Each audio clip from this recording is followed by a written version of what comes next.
Hello, and welcome back to the channel. Tonight we're diving into a story that hits close to home for anyone in Louisville, Kentucky. If you've lived here long enough, you've probably heard the whispers about Camp Taylor Orr, more accurately, what's left of it. What most people do and realize is that they're re-walking right over a massive piece of history every single day. The streets you drive on, the neighborhoods you live in, even the playgrounds where your kids play. Much of it was built directly on top of what was once one of the largest military training camps in America, Camp Taylor. Think about it. Back in 1917, as the Great War raged across Europe, this camp was thrown together almost overnight. Tens of thousands of soldiers trained here, their boots and bugle calls echoing for miles around. It was a city of its own, buzzing with the energy of a nation at war. But its life was brutally short, because what came next wasn't the enemy on the battlefield. It was the plague. The 1918 Spanish flu pandemic ripped through Camp Taylor like wildfire. Men who had survived rigorous training and were ready for combat were struck down in days. The camp's hospitals filled up, then overflowed. The situation became so dire that bodies were reportedly buried in mass graves, some without names, their final resting places lost to time. When the war finally ended, Camp Taylor was abandoned. The world moved on, eager to forget the horrors of war and disease. But some say not everyone left. I'd heard the stories my whole life, local legends about people seeing phantom soldiers in old World War I uniforms, walking through the fog at night, neighbors waking up to the phantom sound of boots marching down their street, only to look outside and find nothing. Honestly, I always brushed it off as just another classic Kentucky ghost story. Spooky, but nothing more, until I decided to see for myself. It was late October when I went, the perfect time for a ghost hunt. A thick fog rolled in, so dense it looked like the ground itself was breathing. I parked near a large, empty field, one of the last remaining undeveloped patches of the original training grounds. The second I stepped out of my car, the air went cold.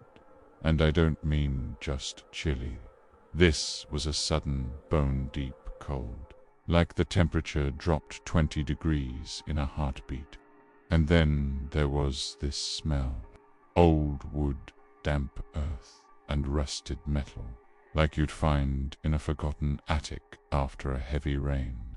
I started walking, my flashlight cutting a lonely beam through the fog.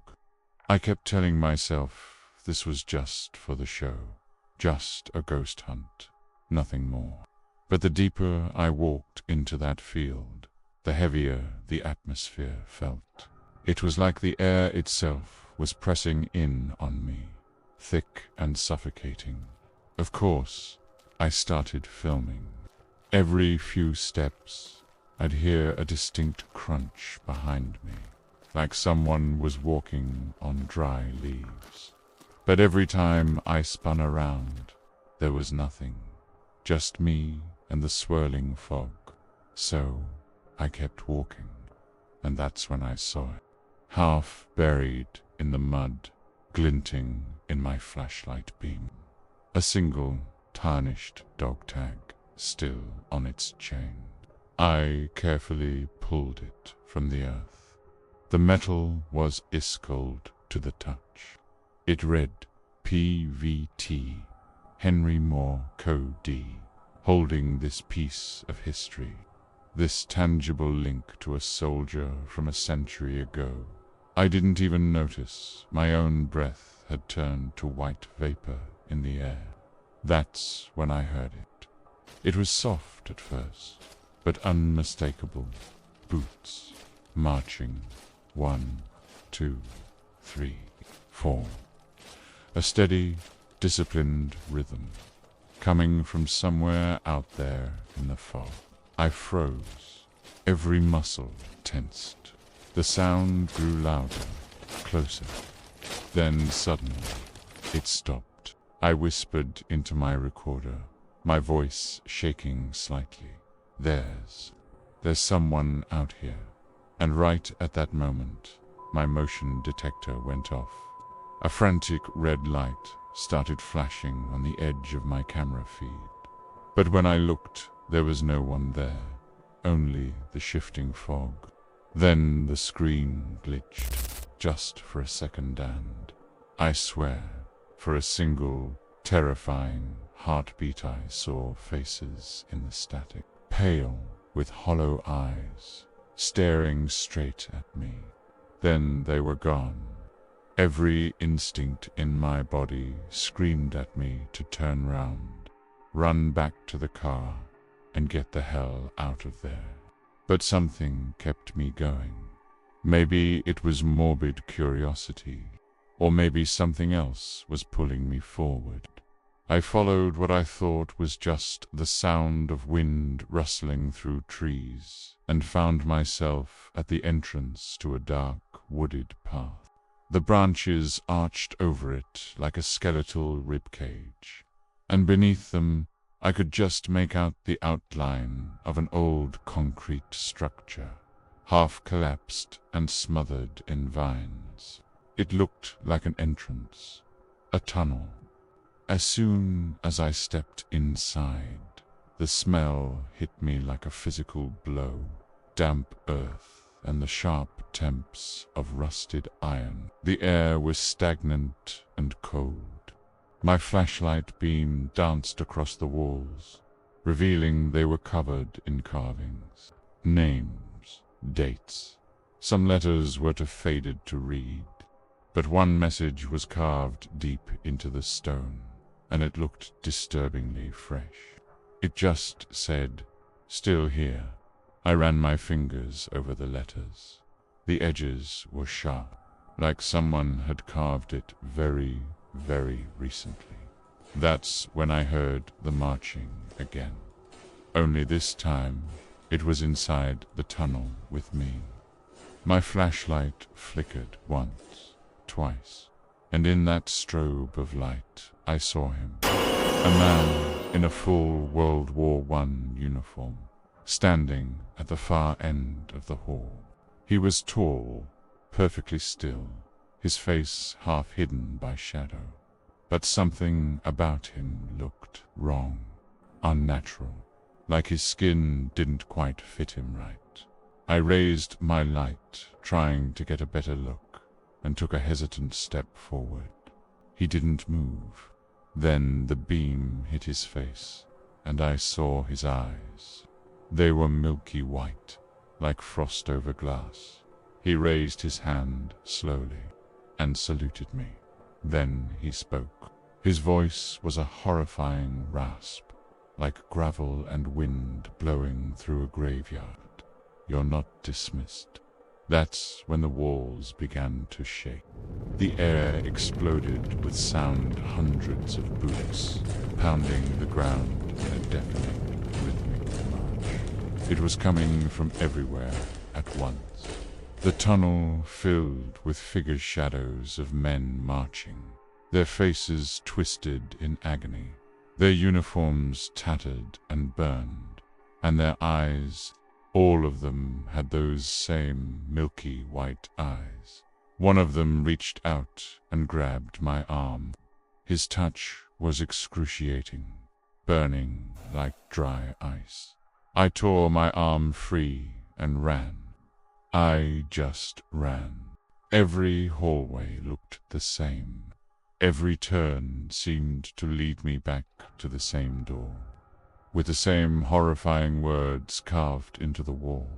"Still here." I don't even remember getting out of that tunnel.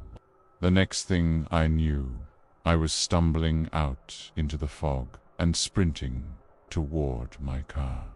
When I finally made it, my heart pounding in my chest, I saw the windshield was covered in muddy handprints, dozens of them, all over the glass, and written in the condensation as if by an invisible finger, "Report for duty."